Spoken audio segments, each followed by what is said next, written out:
पटना में तमाम विपक्षी पार्टियों के बड़े नेताओं की बैठक चल रही है। मुद्दा है कि कैसे 2024 के चुनावों में मोदी के चेहरे को, ब्रांड मोदी को परास्त किया जाए। रणनीति पर विचार चल रहा है। हमारे साथ मौजूद हैं केंद्रीय गृह राज्य मंत्री नित्यानंद राय।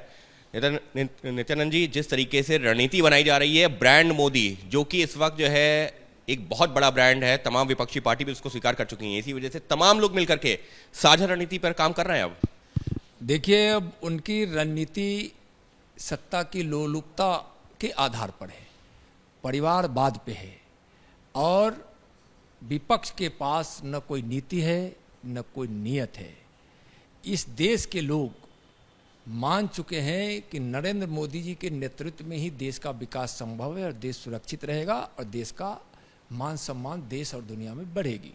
तो उन लोगों की रणनीति जो देश के हित में हो, लोग के हित में हो, उसको रणनीति अपने यहाँ कहा गया है, लेकिन वह तो कुनीति है, कुरणनीति है कि हम मोदी जी के नाम और काम और उनकी लोकप्रियता से जो घबरा गए हैं तो उनको कैसे पराजित करें, इसकी वह एक बैठक कर रहे हैं, विचार कर रहे हैं और विचार करने के लिए जुटे हैं।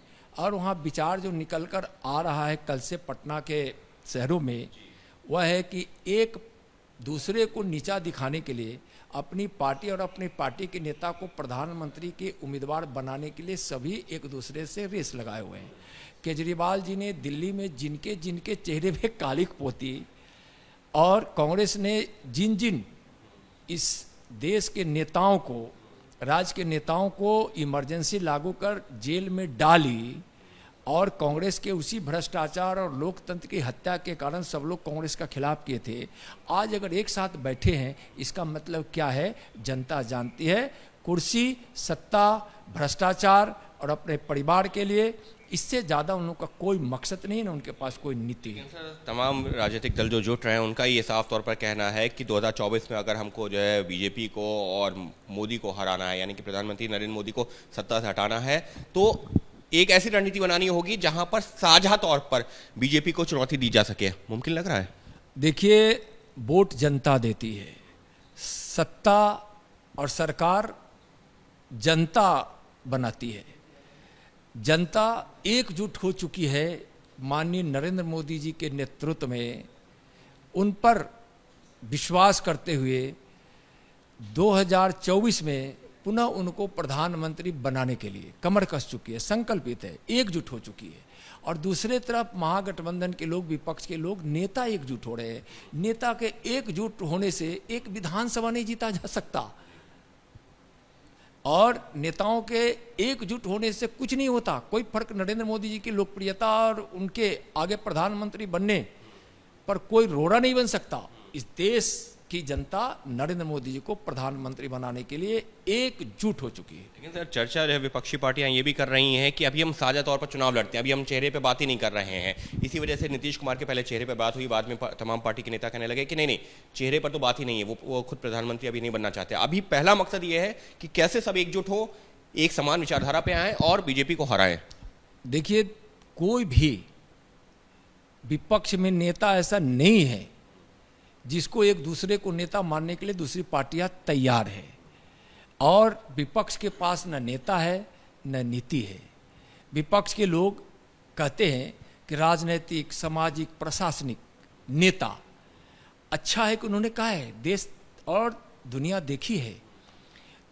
राजनीतिक नेता कौन होता है? जो देश के हित में फैसला ले। वह फैसला लेने वाले कौन है? मोदी जी। सामाजिक नेता वह होता है जो गरीबों के घर घर, आंगन आंगन तक खुशियाँ पहुँचाए। गरीबों के घर घर तक खुशियाँ पहुँचाने वाले नेता कौन है? तो मोदी जी। और प्रशासनिक नेता कौन होता है? जो शासन से भ्रष्टाचार को मिटाए। तो शासन से भ्रष्टाचार को मिटाने वाले नेता कौन है? तो मोदी जी। सारे गुण है इस देश के प्रधानमंत्री मोदी जी में। जनता यह देख रही है। बाकी जितनी पार्टियां हैं अभी महागठबंधन के, किसी न किसी रूप में सत्ता में आ चुकी है। न भ्रष्टाचार मिटाई, न गरीबी उन लोगों ने मिटाया और न ही उन्होंने गरीबों के कल्याण के लिए कोई काम किया और न ही देश के हित में कोई कड़ा मजबूत फैसला लेना पड़े तो नहीं लिया, ऐसा अगर कुछ ही नहीं किया है। अगर कुछ नहीं किया तो फिर इस बैठक का आपको मकसद फिर क्या लग रहा है? मकसद उनका है सत्ता प्राप्त करना, और कारण है मोदी जी के काम और लोकप्रियता से घबरा जाना और देश की जनता का एकजुट होकर नरेंद्र मोदी जी के पक्ष में होना। तो दिख रहे हैं कहीं पर कहीं सफल नहीं होंगे। सफल वही होगा जिसके पास जनता का विश्वास होगा। जनता विश्वास करती है नरेंद्र मोदी जी पर। पुनः 2024 में भारी बहुमत से जनता उनको प्रधानमंत्री बनाएगी। और ब्रांड मोदी कितना बड़ा इस वक्त हो चुका है, इस बात का बखूबी एहसास है तमाम विपक्षी पार्टियों को, और समझता है इसी वजह से तमाम विपक्षी पार्टियों के बड़े नेता अब इस बात पर मंथन कर रहे हैं कि कैसे अगर अकेले दम पर नहीं तो पूरे देश में एक साथ मिलकर के जिसका जहां स्ट्रांग होल्ड हो वो वहां पर बीजेपी और प्रधानमंत्री नरेंद्र मोदी का जो नाम है, जो ब्रांड है, उसको चुनौती दे सके, और उसी पर मंथन चल रहा है। लेकिन बीजेपी के नेताओं का साफ तौर पर यही कहना है कि मंथन कितना भी कर लें लेकिन आपसी सहमति बनेगी, उस पर ही फिलहाल तो एक बहुत बड़ा प्रश्न चिन्ह है। सहयोगी कैमरा पर्सन जितेंद्र के साथ अंकित गुप्ता, एबीपी न्यूज, दिल्ली।